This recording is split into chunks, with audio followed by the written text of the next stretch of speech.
Как оцениваете новых игроков? Нет,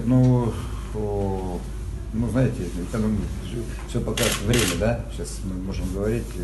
Мы считаем, мы усилились, ребята нормальные, влились спокойно. Значит, все в штатном режиме, да. Вы можете прокомментировать обмен Жиганова на Тихонова и Рукавишникова? Потому что сказали, что это было ваше желание. Прокомментировать? Ну да, то есть объяснить немножко. Ребят, любой обмен, конечно, согласован со мной. Это тут какие вопросы? Вот, в общем-то, здесь. А что здесь комментировать? Мы приняли такое решение. Нам нужен был такой, знаете, защитник немножко оборонительного плана. Нам немножко здесь были проблемы в плане обороны, да, нам нужен был такой, знаете, домосед такой, плюс-минус, да. Ромку он может играть, и в большинстве может играть. И я считаю, что Витя хороший нападающий, хороший возраст, праворукий, рост от Дмитрий, в принципе, у нас и такая с этими обменами команда стала такая еще более такая повзрослей, можно так сказать. Здесь в этом плане, я считаю, мы удачно сработали.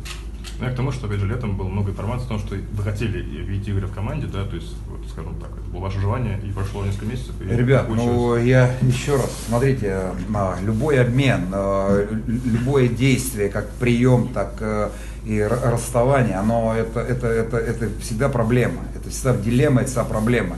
Но, опять же говорю, это же не рождается никакой обмен, просто спартанно. Давайте мы проснулись, голову почесали, нам надо усилиться, давайте что будем делать? Это же приходит, мы же сидим, совещаемся, разговариваем, анализируем, кто нам нужен. Мы же смотрим куда? Мы же смотрим все-таки на весну, правильно? И как бы с этими моментами мы принимаем решение. Так что спонтанного ничего не было. По поводу Лещенко, тоже дать небольшое объяснение, сказали по поводу Виктора, по поводу Романа. Он завтра не начнет, завтра он не будет играть, ему надо немножко потренироваться, немножко понять, как мы играем, мы чуть-чуть его где-то потренируем еще немножко. В общем-то, мы должны использовать его скорость, его быстроту. Здесь он в этом плане нам должен помочь. Сегодня нет сборников, если шанс увидеть их, а завтра в матче, там тоже Рейдборн, допустим, другие ребята. В общем-то, мы, наверное, завтра всех увидим. Там посмотрим, может быть, кого-то не увидим. Вот. Я думаю, что там Майкл будет играть. У нас Журавлев в любом случае будет играть, потому что возраст его позволяет нам это сделать, потому что у нас Воронков травмирован. Вот. А там дальше посмотрим. А Лукаянов сейчас в общей группе уже, да? То есть он уже готов? Я думаю, что он эту игру пропустит, а дальше там начнет.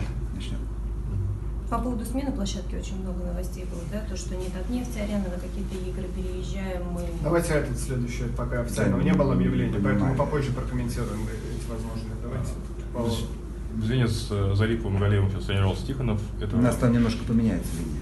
Немножко сейчас, узнаете завтра. Ткачев, как у него состояние? По плану, мы с Володей мы точно не торопим. Здесь такое дело, мы и торопиться не будем.